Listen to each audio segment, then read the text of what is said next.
ce que nous apprenons à l'école n'est pas exactement la vérité.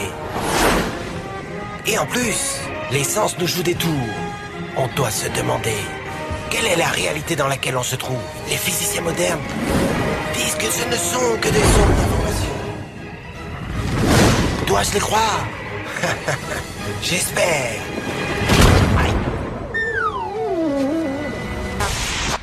Et ici, nous avons le grand-père de tous les mystères quantiques, l'expérience de la double rainure. Pour comprendre cette expérience, d'abord nous devons voir comment jouent les particules ou les petites boules de masse. Pour l'instant, si on tire au hasard un petit objet, des billes par exemple vers l'écran, on voit comment se reflète un patron dans le mur de derrière, dans lequel il a rebondi et s'arrête. Là, si on ajoute une autre rainure, ce qui est logique est de voir une deuxième tranche sur la droite. Maintenant, tentons avec des vagues. Les vagues arrivent à la rainure, se propagent et arrivent au mur de derrière où elles acquièrent plus d'intensité, juste en face de la rainure. La tranche resplendissante démontre précisément cette intensité supérieure. C'est un effet qui ressemble à la tranche que dessinent les billes. Mais, quand on y ajoute la deuxième rainure, une chose différente se produit. Si la partie supérieure d'une vague tape avec la partie inférieure d'une autre, elles s'éliminent entre elles. De cette façon, sur le mur, on obtient un patron d'interférence. Là où les deux parties supérieures s'entrechoquent, il y a plus d'intensité, des lignes resplendissantes. Et là où elles s'éliminent, il n'y a rien. Ainsi, quand on lance quelque chose, ou en d'autres mots, matière, au travers de deux rainures, nous obtenons ceci, deux tranches d'un coup. Mais avec des vagues, le résultat est un patron d'interférence, comprenant beaucoup de tranches. Très bien pour l'instant. Là, nous allons nous faire les quantiques.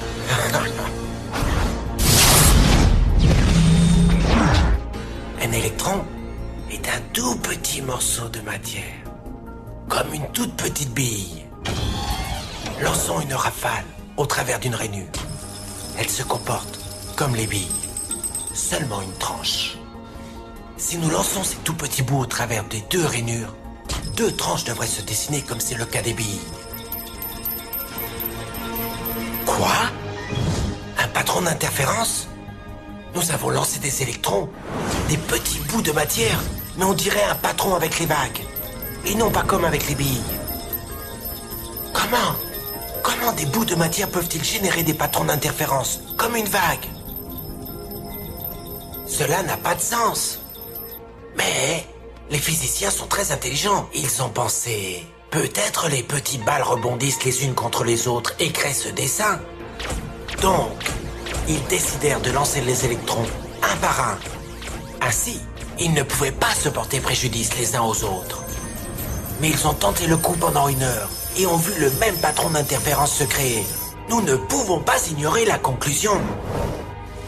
Chaque électron part comme une particule, devient une onde de possibilités, passe par les deux rainures et interfère avec lui-même, jusqu'à ce qu'il tape le mur comme une particule. Mais mathématiquement, c'est encore plus curieux. Elle passe par les deux rainures et par aucune d'entre elles. Elle passe par une et passe par l'autre. Toutes ces possibilités sont superposées les unes avec les autres. L'expérience déconcerta énormément les physiciens, au point qu'ils décidèrent de regarder avec attention pour décider par quelle rainure l'électron passait-il en réalité. Ils ont mis un dispositif de mesurage juste à côté de l'écran des deux rainures pour voir par laquelle elle passait. Et ils lancèrent l'électron. Mais le monde quantique est beaucoup plus mystérieux de ce qu'ils pouvaient imaginer. Quand ils regardèrent, l'électron recommença à se comporter comme une petite bille. Il dessina un patron de 2 tranches et non pas un patron d'interférence. La même action de mesurer ou observer par quelle rainure elle passait a fait qu'elle ne passe plus que par une et non pas par les deux. L'électron décida d'agir de façon différente, comme s'il était conscient qu'on l'observait. Et c'est à ce moment-là que les physiciens sont entrés pour toujours dans l'étrange sous-monde des événements quantiques. Qu'est-ce que la matière? Bi ou vagues. Et des vagues de quoi? Et qu'a à voir l'observateur avec tout cela? L'observateur a détruit la fonction de vague avec le simple regard. Quand tu ne regardes pas, il y a des ondes de possibilités. Quand tu regardes, il y a des particules d'expérience. Une particule que nous imaginons comme quelque chose de solide, en réalité existe dans ce qui s'appelle une superposition, une onde dépliée de positions possibles. Elle s'y trouve dans tout en même temps, mais au moment où tu la regardes, elle se met dans une seule des positions possibles. Niels Bohr, le père de la physique quantique, a dit « Quiconque n'est pas choqué par la théorie quantique ne la comprend pas ».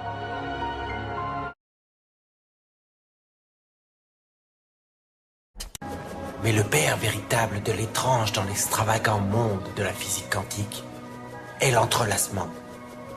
Si la symétrie d'inversion temporelle termine la notion du temps, l'entrelacement détruit notre expérience de l'espace. Deux objets, deux électrons créés en même temps, sont entrelacés, envoie-en un à l'autre bout de l'univers. Et maintenant, fais quelque chose à l'un des deux. L'autre réagira à l'instant. À l'instant. Ou l'information voyage à une vitesse infinie. Ou, en réalité, elles sont toujours connectées. Elles sont entrelacées. Et, comme tout était entrelacé lorsque s'est produit le Big Bang, la conclusion est que tout reste en contact.